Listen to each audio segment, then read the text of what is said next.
77 साल भदौ 9 गते बसेको मन्त्री परिषदका निर्णयहरू म सार्वजनिक गर्न गइरहेको छु। अर्थ मन्त्रालयको प्रस्तावमा कृषि विकासको लागि अन्तर्राष्ट्रिय कोष इफाड भन्छौँ हामी, त्यसबाट करिब 11 अर्ब 65 करोडको सहुलियतपूर्ण ऋण सहायता स्वीकार गर्न अर्थ मन्त्रालयलाई आवश्यक वार्ता टोली गठन गरेर सम्झौता अघि बढाउन स्वीकृति भएको छ। उद्योग वाणिज्य तथा आपूर्ति मन्त्रालयको प्रस्तावमा विद्युतीय माध्यमबाट सञ्चालन गरिने व्यापार, जसलाई हामी ई बिजनेस भन्छौँ, त्यो सम्बन्धी विधेयक तर्जुमा गर्न सैद्धान्तिक स्वीकृति प्रदान गर्ने। खास गरी अहिले ई कमर्स र ई गभर्नेन्स, कमर्सियल गभर्नेन्स पनि विद्युतीय प्रणालीबाट बढ्दै गएको सन्दर्भमा सम्पूर्ण ई बिजनेसका लागि नयाँ ऐन नै चाहिने आवश्यक भएको हुनाले यो सैद्धान्तिक सहमति दिएर कानुन तर्जुमा गर्न लागि हो। तेस्रो चाहिँ कृषि तथा पशुपक्षी विकास मन्त्रालयको प्रस्तावमा प्रदेश तथा स्थानीय तहमा सशर्त वित्तीय हस्तान्तरण मार्फत पठाइएका कार्यक्रमहरूको प्राविधिक कार्य सञ्चालन प्रक्रिया, रिपोर्टिङ तथा तथ्याङ्क व्यवस्थापनका शर्तहरू पारित गर्ने भन्ने विषय छ। यो चाहिँ सङ्घबाट सशर्त अनुदानमा गएका आयोजनाहरू, परियोजनाहरू जुन शर्तमा गएका छन् त्यही शर्त बमोजिम नै कार्यान्वयन हुन्, त्यसलाई संशोधन गरेर अन्यत्र त्यो कार्यक्रम र त्यो बजेट अन्यत्र खर्च नहोस्। दोस्रो चाहिँ त्यसरी पठाइएको रकमको प्रगति के भयो, वित्तीय प्रगति, भौतिक प्रगति सबै चौमासिक रूपमा अनिवार्य रूपमा सशर्त अनुदान पठाउने सम्बन्धित मन्त्रालयलाई पठाउनु पर्ने, बुझाउनु पर्ने।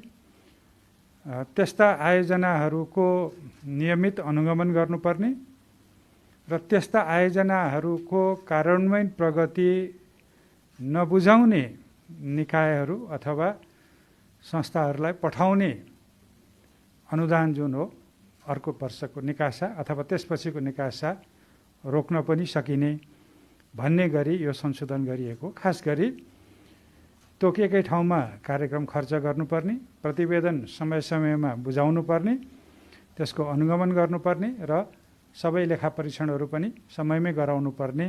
त्यो नगराएमा बजेट निकासा प्रभावित हुने गरी यो निर्णय गरिएको हो। त्यसपछि यो प्रधानमन्त्री तथा मन्त्री परिषद कार्यालयको प्रस्तावमा न्याय सेवा सरकारी वकिल समूह राजपत्राङ्कित प्रथम श्रेणीका सहसचिव वा सो सरहको सहन्यायाधिवक्ता पदमा श्री ज्ञान प्रसाद भुजेललाई नियुक्ति गरी उच्च सरकारी वकिलको कार्यालय धनकुटामा पदस्थापन गर्ने भन्ने निर्णय भएको छ।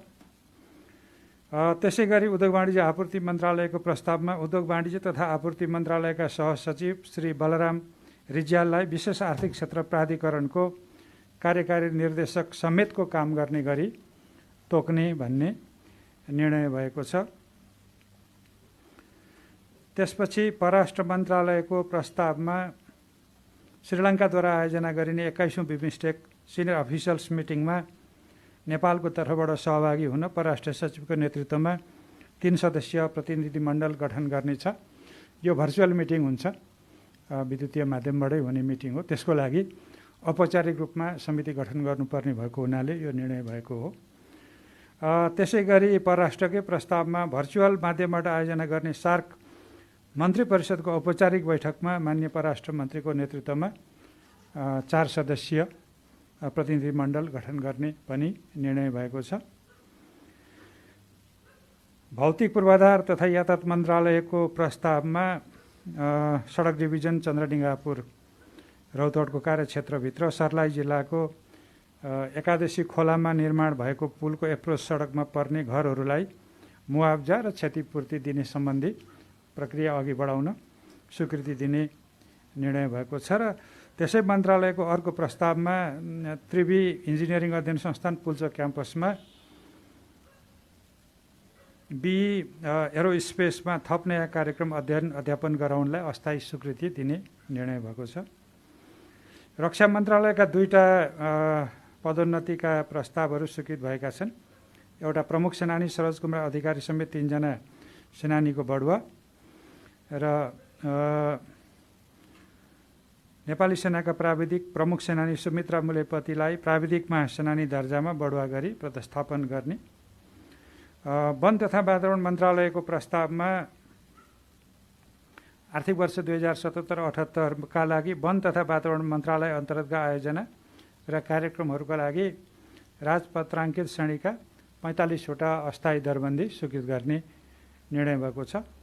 वन मन्त्रालयकै अर्को प्रस्तावमा माइबेनी जलविद्युत आयोजना 9.5 मेगावाटको प्रोजेक्ट हो। त्यसको चाहिँ लागि आवश्यक पर्ने राष्ट्रिय वन क्षेत्रको 4.77 हेक्टर जमिन 30 वर्षलाई लिजमा उपलब्ध गराउने भन्ने पनि निर्णय भएको छ। शिक्षा विज्ञान तथा प्रविधि मन्त्रालय को प्रस्तावमा उच्च शिक्षाका लागि विदेशी विश्वविद्यालयमा अध्ययन गर्न जाने विद्यार्थीलाई वैदेशिक अध्ययन अनुमति पत्र, जसलाई हामी नो अब्जेक्सन सर्टिफिकेट अथवा एनओसी भन्छौँ छोटो भाषामा, जारी गर्ने कार्य पुनः सञ्चालन गर्ने भन्ने निर्णय भएको छ। र त्यसै गरी शिक्षा मन्त्रालयकै प्रस्तावमा शिक्षा तथा मानव स्रोत विकास केन्द्र मा आर्थिक वर्ष 2077-78 मिति 77/4/1 गतेदेखि मिति 77/9/16 तदनुरूप 31 डिसेम्बर 2020 सम्मका लागि अधिकृत स्तरीय 3 अस्थायी पदको दरबन्दी सिर्जना गर्ने भन्ने पनि निर्णय भएको छ। सङ्घीय मामला र सामान्य प्रशासन मन्त्रालयका दुईटा प्रस्तावहरू निर्णय भएको छ। एउटा चाहिँ सर्वोच्च अदालत र मातहतका उच्च अदालतहरूको सङ्गठन संरचना र दरबन्दीको तेरिज स्वीकृत गर्ने भन्ने छ। र अर्को चाहिँ नेपाल प्रशासन सेवा राजपत्राङ्कित प्रथम श्रेणीका सहसचिव उदयबहादुर राणा मगर र सहसचिव श्री नवराज ढकाललाई परराष्ट्र मन्त्रालय अन्तर्गत सरुवा गर्ने भन्ने निर्णय भएको छ। शहरी विकास मन्त्रालयको प्रस्तावमा गृह मन्त्रालयको उत्तर पश्चिममा रहेको खाली जग्गामा सिंहदरबारको सीमा पर्खालबाट न्यूनतम 10 मिटर चौडाइको ग्रिन बेल्ट कायम गर्ने गरी 43 रोपनी 6 आना जग्गा चण्डी दल गणलाई उपलब्ध गराउने। स्वास्थ्य तथा जनसङ्ख्या मन्त्रालयका दुईटा प्रस्तावहरू स्वीकृत भएका छन्। एउटा लोकसेवा आयोगबाट सिफारिस भएका देखाएका व्यक्तिहरूलाई नेपाल स्वास्थ्य सेवाको 11औं तहको पदमा पदोन्नति गर्ने। ती नामहरू डाक्टर रश्मि शर्मा, डाक्टर वर्षा थापा र श्री लिली श्रेष्ठ। अर्को प्रस्ताव चाहिँ विश्व स्वास्थ्य सङ्गठन दक्षिण पूर्वी एसियाली क्षेत्र समितिको 73 बैठकको लागि, त्यो पनि भर्चुअल सेसनै हुन्छ, त्यसमा सहभागी हुन माननीय स्वास्थ्य तथा जनसङ्ख्या मन्त्रीको नेतृत्वमा 3 सदस्य सहभागी हुनलाई स्वीकृति दिने भन्ने निर्णय भएको छ। र त्यसै मन्त्रालयको अर्को एउटा प्रस्ताव पनि छ, जसमा स्वास्थ्य सेवा फार्मेसी समूह 11औं तह हो, त्यसको लागि चाहिँ औषधि व्यवस्थापक पदमा श्री भरत भट्टराईलाई बढुवा नियुक्ति गरी स्वास्थ्य तथा जनसङ्ख्या मन्त्रालय अन्तर्गत पदस्थापना गर्ने भन्ने छ। र अन्तिम निर्णय चाहिँ गृह मन्त्रालयबाट प्रस्तावित नेपाल चेम्बर अफ कमर्सको 7औं संशोधन विधान 2077 स्वीकृत गर्ने भन्ने छ। च्याम्बरको यो विधानमा भएको संशोधन चाहिँ पहिलो कुरा त प्रादेशिक संरचनालाई मिल्ने गरी यो पुनर्विधानमा नयाँ व्यवस्था गरिएको छ, प्रतिनिधित्वको हिसाबले र सङ्गठनको हिसाबले समेत। दोस्रो चाहिँ आवधिक निर्वाचनलाई यसले सुनिश्चित गरेको छ। तेस्रो चाहिँ एउटा जिल्लामा एउटा बाहेक अरू च्याम्बर हुँदैनन्। नगर च्याम्बरहरू जो पहिले भएका छन् त्यो जिल्ला च्याम्बर मातहतै हुन्छन् र नयाँ जो च्याम्बरहरू खोल्नुहुन्छ त्यो जिल्ला मातहतै रहनुहुन्छ भनेर साङ्गठनिक रूपमा उहाँहरूले अलिकति मिलाउन खोज्नु भएको छ। र यी कुराहरू चाहिँ सामान्यतया सम्बन्धित मन्त्रालयले नै गर्ने विषय हुन्थे, स्वीकृति दिने विषय। तर पछि चाहिँ यस्ता नियावलीहरू चाहिँ नेपाल सरकारबाट स्वीकृत गर्ने र नेपाल सरकार भन्नाले मन्त्री परिषद भन्ने बुझिन्छ भन्ने भएपछि यो मन्त्री परिषदमा गएर स्वीकृत भएको विषय हो।